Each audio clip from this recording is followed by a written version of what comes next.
আপনারা সূর্যমুখী চাষ শুনেছেন, জমিতে চাষ করে বা কর্ষণ করে বা নাঙল করে করা হয়। আজকের আমি বলবো সম্পূর্ণ একটি নতুন পদ্ধতিতে সূর্যমুখী চাষ, অর্থাৎ চাষ পদ্ধতি হলো বিনা কর্ষণে সূর্যমুখী চাষ বা বিনা নাঙলে সূর্যমুখী চাষ। এই জন্যে আপনাকে করতে হবে কি, আমন ধান কাটার পরে নাড়াটা একটু বেশি রাখতে হবে। রেখে ধান কাটা হয়ে গেল, মাটিতে রস থাকবে, পা বসবে কিন্তু পায়ে কাদা লাগবে না এমতো অবস্থায়, বা যে জমিতে দেখবেন দেরিতে ধান আমনটা কাটা হচ্ছে সেই জমির জন্য এটা উপযুক্ত। সিজনটাকে ধরা যায় না, অনেক দেরি হয়ে যায়, গরম পড়লে ফুলের সাইজ ছোট হয়, কোয়ালিটি কমে যায়। এই জন্যে যে সমস্ত জমিতে হাল লাঙল করার জন্য অনেকটা সময় লাগে বা নিচু জমি, সেই জমির জন্য উপযুক্ত হচ্ছে এই বিনা কর্ষণে বা জিরো টিলেজের সূর্যমুখী চাষ। এর জন্য আপনাকে কোনো মাটির জোয়েলের নাঙল করতে হবে এর কোনো প্রয়োজন নেই। নাড়াটা একটু বড় রেখে ধান কাটা হয়ে গেল, পায়ে কাদা লাগছে না এমতো অবস্থায় ওই জমিতে একটি লাঠি নিলেন। সেই লাঠির মাথা থেকে 1 ইঞ্চি দূরে এই ধরনের একটি লাঠি, এই লাঠির 1 ইঞ্চি দূরে এখানে এদিক থেকে ওদিক একটি বড় পেরেক এপার ওপার করে দিলেন। দেওয়ার পরে একটি মাপ হয়ে গেল যে এটা 1 ইঞ্চি দূরত্ব। এইভাবে সূর্যমুখী যেমন বোনা হয়, আপনার 1.5 ফুট লাইন থেকে লাইনের দূরত্ব এবং 1 ফুট গাছ থেকে গাছের দূরত্ব, এই হিসাবে আপনি দড়ি ধরে লাইন করে ওই লাইন বরাবর 10 ফুট 10 আপনার 1 ফুট ছাড়াছাড়ি দুটো করে বীজ ওই গর্ত করবেন। এইভাবে আপনার লাঠিটা পুঁতবেন, 1 ইঞ্চি গর্ত হলো, ঠিক পেরেকে গিয়ে আটকে যাবে।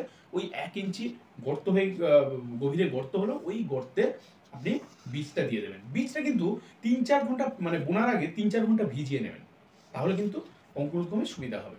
এবারে দুটো করে ওই একটু করে গর্ত করবেন আর দুটো করে বীজ দিয়ে যাবেন। এইভাবে কিন্তু আপনি লাইনে 1 ফুট দূরত্বে আপনি বীজ বুনে দেবেন।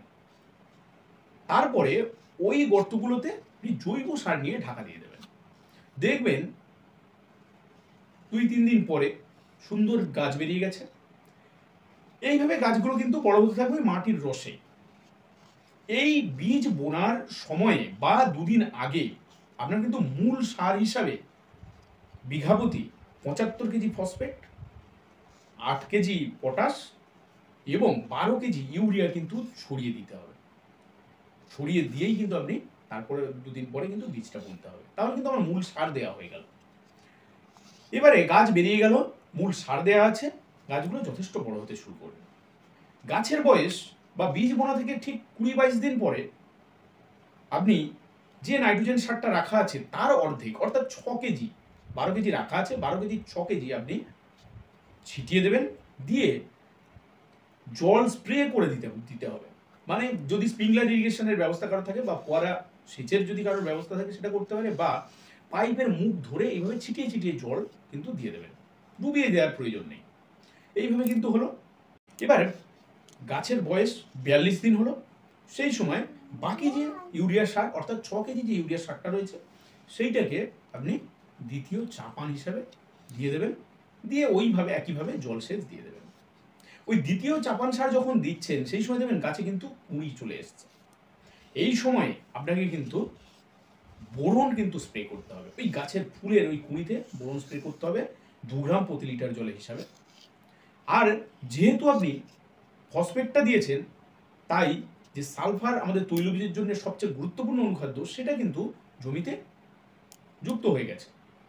কারণ সালফার কিন্তু 12% হিসাবে ওই সিঙ্গেল সুপার ফসফেটে থাকে। তাহলে সালফারের ঘাটতিটা ওখান থেকেই কিন্তু আমরা পূরণ করতে পারবো। এইভাবে কিন্তু আপনার সুন্দর গাছ তৈরি হয়ে গেল, আর রোগ তেমন কিছু এতে লাগে না। গাছের গোড়া পচা সামান্য হয়, তার জন্য আপনি ডাইথেনেম 45 বা ম্যানকুজেব 2 গ্রাম প্রতি লিটার জল হিসাবে স্প্রে করে দেবেন গোড়াতে যদি গোড়া পচে। আর যদি হলুদ টিপ রোগ যদি আসে না সাধারণত, যদি আসে তাহলে প্রপিকোনা জল আপনি 1 ml প্রতি লিটার জলে স্প্রে করবেন।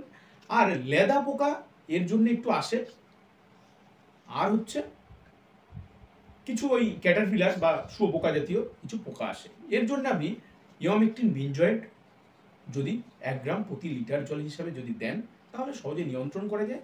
এবং এইভাবে যদি আপনি চাষ করেন তাহলে যেমন চাষে লেবার খরচ সেটা আপনার প্রায় 80% কিন্তু কমে যাবে। হালের যে নাঙলের যে টাকাটা সেটা কিন্তু কমে যাবে। অর্থাৎ আপনার এই পদ্ধতিতে চাষ করলে মুনাফা কিন্তু আপনার সাধারণভাবে যে সূর্যমুখী চাষ করা হয় তার থেকে অনেক বেশি হবে। সেই জন্যে আমরা কিন্তু এই যে নতুন টেকনিক বা সূর্যমুখী চাষের নতুন একটি পদ্ধতি আপনাদের কাছে তুলে ধরলাম। এই পদ্ধতিতে আপনি সূর্যমুখী চাষ করুন সিজনটাকে ধরার জন্যে, চাষে খরচ কমানোর জন্যে, অধিক লাভ বা মুনাফা নেওয়ার জন্যে আপনি এই বিনা কর্ষণে বা জিরো টিলেজে আপনি সূর্যমুখী চাষ করুন এবং সূর্যমুখীর ভালো ফলন পান এবং আপনার লাভজনক চাষে পরিণত হবে।